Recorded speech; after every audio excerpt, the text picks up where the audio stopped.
Good morning. Welcome back to A Life Worth Living. I'm Frederick Roth, and I believe that God has a plan and a purpose for everyone, and I have a message of hope and truth to show you a life worth living.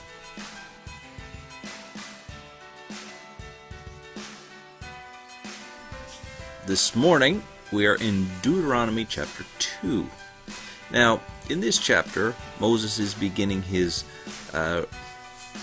reenactment, so to speak, his retelling of the tale of Israel to the second generation, and reminding them of the law of God that came, and reminding of their journeys and what has transpired.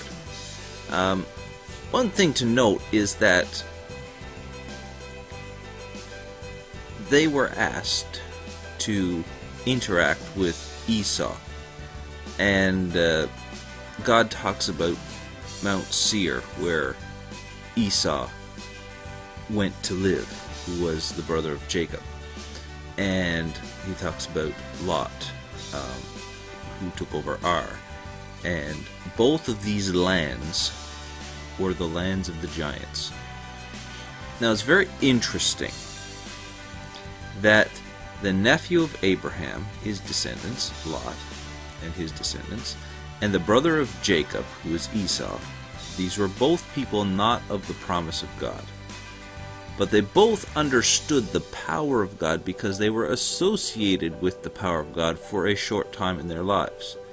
Both of them understood the power of God, and both of them overthrew two different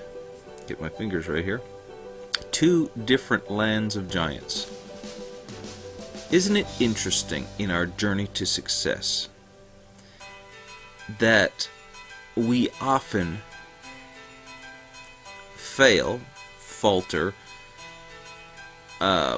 get overwhelmed simply because we are unwilling to get the mindset that we are able to overcome the giants in front of us?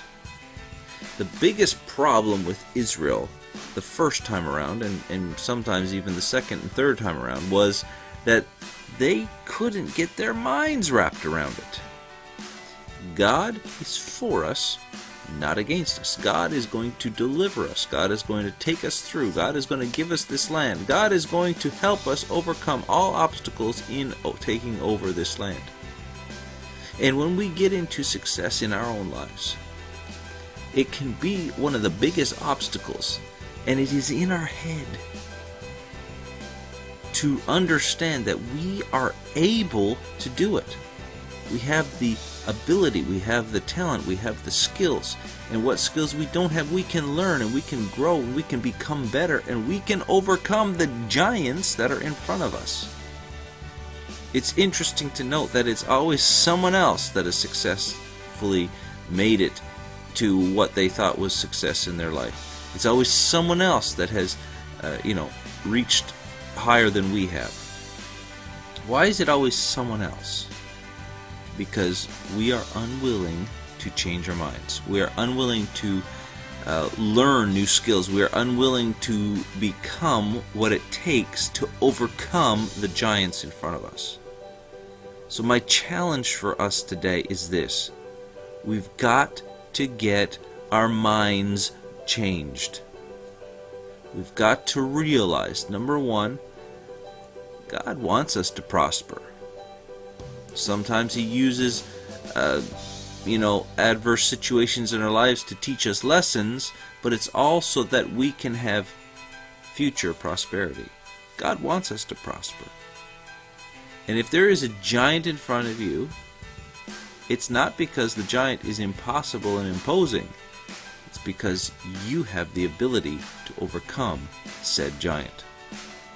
So, keep your eyes out for giants and overcome them. Now, get up and go and live a life worth living, regardless of the giants in front of you. God bless you. Have an amazing day.